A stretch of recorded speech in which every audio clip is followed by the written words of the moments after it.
products and services we provide by clicking our icon at TaylorvilleDailyNews.com. Your information station, WTIM. Welcome in to WTIM, your information station. My name is Tim Zalabak, your host of the WTIM Morning Show. Before we get going with this great conversation, we'd like to thank our sponsors that make it possible. People's Bank and Trust, where they put people first, and Landmark of Taylorville, where you always do better at Landmark. Today in the studio, we have Mr. Bruce Blanchin, the director of the Christian County YMCA. How are you today, Mr. Blanchin? Hey, pretty good, Tim. How's everything going here? Super good. It's been pretty smooth sailing over here. And I was thinking about the YMCA very recently as Taylorville was taking on Pana, and I saw your little dribblers out there, and I couldn't get my mind off the Christian County YMCA. Just such a cool night that was. Yeah, I tell you, had two great volunteers, and Ben Altoff and Steven Salisbury helped coordinate a program for the Y, and Tanner Jones, our program director, got it together, and we had 18 little 4 and 5 year olds out there showcasing their skills before the Taylorville Pana game. And so that's pretty good. That was the first time the program was ever offered, and hopefully we'll build on that. Hopefully next year it'll be a little bigger and they'll get a little more time to showcase their skills, or either before the game at halftime, something like that again next year. Yeah, I'm looking forward to seeing how that evolves. They got to show off some of their skills. You got your dribbling, your ball handling movements there, and in front of a massive crowd, no less. It was just, I'm happy that none of them got any stage fright up there. It was awesome. Yeah, I think it sounded like everyone. I wasn't able to make it. Tanner said it sounded like everything went well. Yeah. A few kids, I think, were a little like, okay, this isn't for me, but they're 4 and 5, so you kind of expect that. But I think we'll offer it again next year, and it's a great opportunity for those kids to.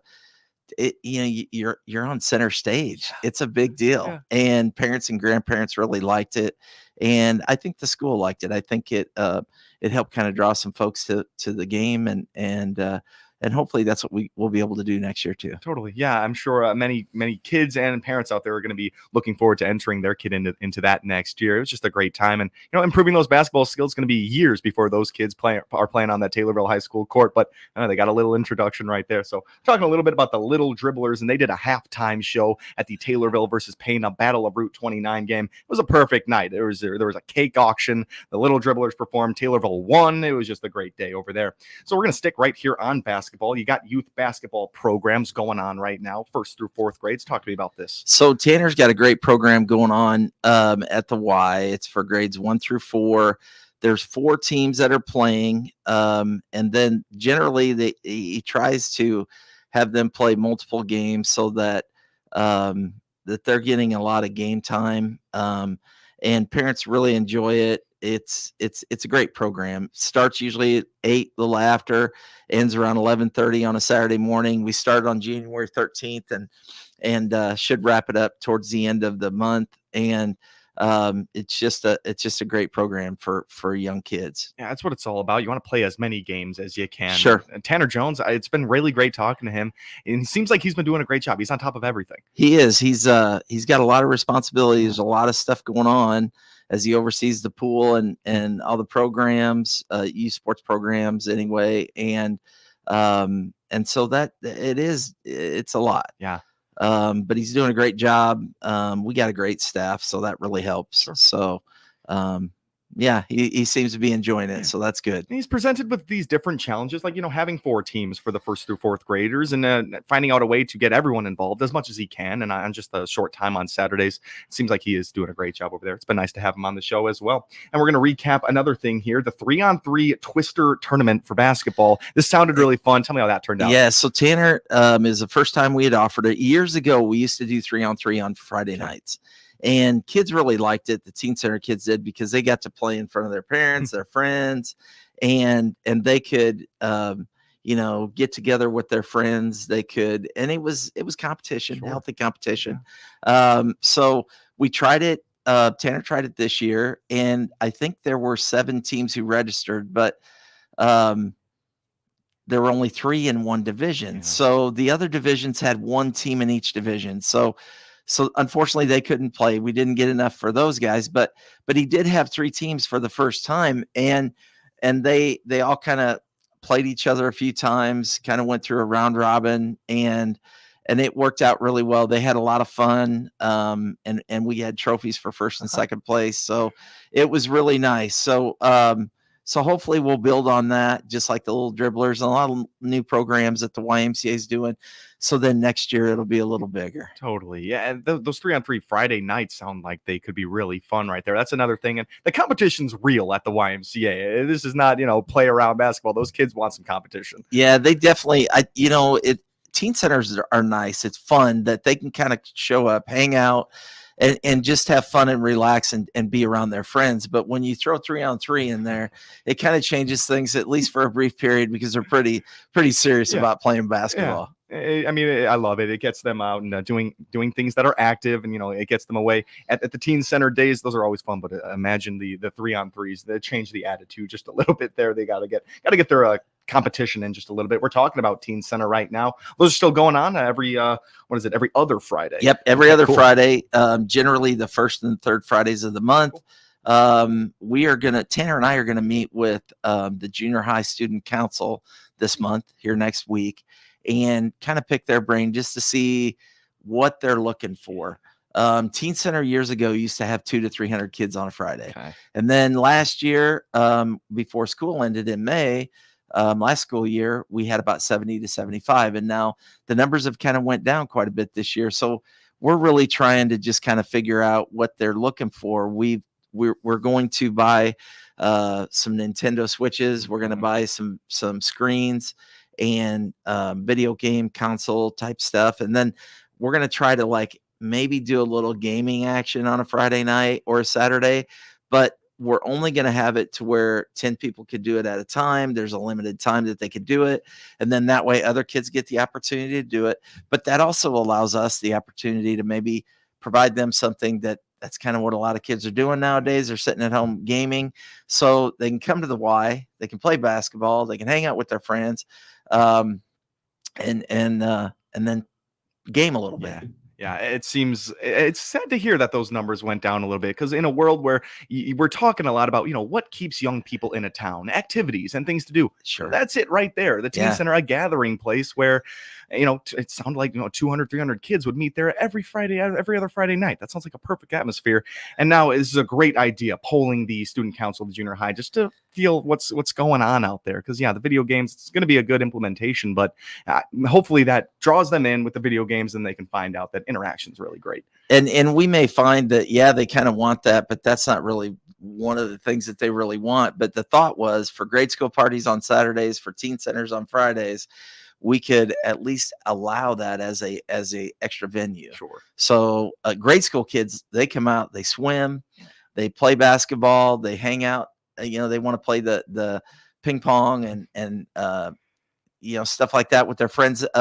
We have and they'll do some active gaming in the lobby. And then sometimes they just want to sit and hang out as well, just like teen center kids do, or they'll do a dodgeball tournament or something like that, but it just gives both programs a little bit more of an opportunity. Totally. Yeah. The elementary schoolers sound like they got a better idea of of how to spend their time with each other. And it's sad just hearing the video games are very popular right now, but it's really taken away from that personal communication that you have. And that's provided to them every other Friday for a teen center night. Yeah. And I think, the phones, it's all the electronics, right? It'd be great to get more kids out there and get them more actively involved, and really for us, it's not about, we want to say we make all this money in the program. We just want to serve more kids, and to know that you got them in a safe, wholesome, structured environment for 4 to 5 hours.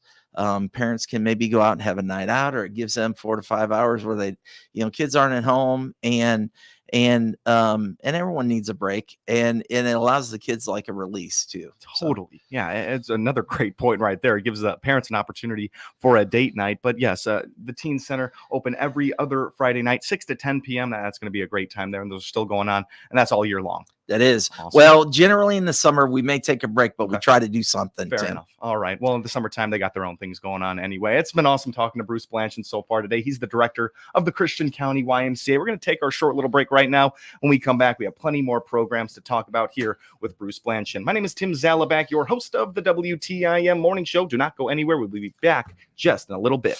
Your information station, WTIM. Radio gets results. Miller Media Group Advertising works for Taylorville Estates. Here's Administrator Tony Clark. In the past year, we have doubled our census. So that's been impacted mainly by the radio advertising. That is where we do the majority of our advertising. And our census definitely shows that it works. They lead us in the right direction for the season changing, and they anticipate our upcoming needs before we even have to tell them what they are. We've had consistent growth over the past 12 months. Like I said, we've doubled in our census, and that's been the first time in 43 months since prior to COVID that we've gotten to where now we have a waiting list for people to come. So advertising on the radio really does have an impact. Join me, Kirby Kasner, every Monday morning from 8:40 till 10 a.m. on the new WTIM Morning Show, live from the lobby of People's Bank and Trust in Pana. Tune in on all of WTIM's platforms for the new WTIM Morning Show from Pana, Mondays from 8:40 till 10 a.m. Brought to you by our title sponsor, People's Bank and Trust, where they put people first, along with Pizza Man, Noren's Hardware, your Pana Save-A-Lot, Whiskey Bill Saloon and Liquor Emporium, the City of Pana, and Locked and Loaded Limited. I'm Will Perkins, President and CEO of the Taylorville Community Credit Union. TCCU is proud to be the exclusive sponsor of the Miller Media Group Community Spotlight, allowing a different nonprofit organization to be highlighted on WTIM, WMKR, and WRAN each month. Hey, what has 7,000 square feet, hundreds of items that are over 100 years old, and over 700 framed pictures on its walls and free admission? Why, the Christian County Coal Mine Museum, that's what. This is Chuck Martin, Executive Director, inviting you to come see what our museum has to offer. Our address is 1324 East Park Street in Taylorville, and our hours are Tuesdays, Thursdays, and Fridays from 10 a.m. to 2 p.m. or by appointment at 217-526-4408. This is Cammie Payne, General Manager of the Miller Media Group. We, along with TCCU, are proud to bring you the Community Spotlight each month. TCCU is proud to be the exclusive sponsor of the Miller Media Group Community Spotlight. Come join us. You'll wonder why you waited. Member NCUA. This is Jenny Turvey, manager of Rolling Meadows Senior Living in Taylorville. To learn more about our apartments, click on our icon at TaylorvilleDailyNews.com. Jansen's Heating and Air is the home of Dr. Comfort, focusing on customer care for heating and air conditioning across Central Illinois for some 35 years. Find out their services, specials, and coupons by clicking their icon on TaylorvilleDailyNews.com. Your information station, WTIM. Welcome back to WTIM, your information station. My name is Tim Zalabak, your host of the WTIM Morning Show. Before we continue this great conversation, let's thank our sponsors that make it possible. People's Bank and Trust, where they put people first, and Landmark of Taylorville, where you always do better at Landmark. We're talking to Bruce Blanchard today, the director of the Christian County YMCA. We talked a little bit about the Little Dribblers program, some basketball action happening over at the YMCA, and some teen center updates there every other Friday from 6 to 10 p.m. Just so many activities to get involved with over there in the safe, confined YMCA here in Christian County. There's another form of parties here in the grade school parties. Talk to me a little bit about these, Bruce. Yeah, so the grade school parties are for kids in grades 3rd through 5th grade, and it's on Saturday evenings. It's once a month. We used to do 2, but we just haven't had the kids, so we kind of backed it down to once a month. It's usually on the 3rd Saturday of the month, and the kids come out. They get to swim, and then and really teen center kids, it's too cool to go swimming. They don't know, not going to do that. Oh man! But the grade school kids, that's first thing they want to do when they get there. They want to change their suit. They go out, they swim with their friends for hour and a half. They'll come back in, they'll change their clothes, they'll go eat something. hang out with their buddies. They'll play some ping pong or air hockey or, something like that. Watch TV, play racquetball, basketball. But they just really thoroughly enjoy it, and it kind of gives them a taste of what teen center is sort of like. So they kind of look forward to it.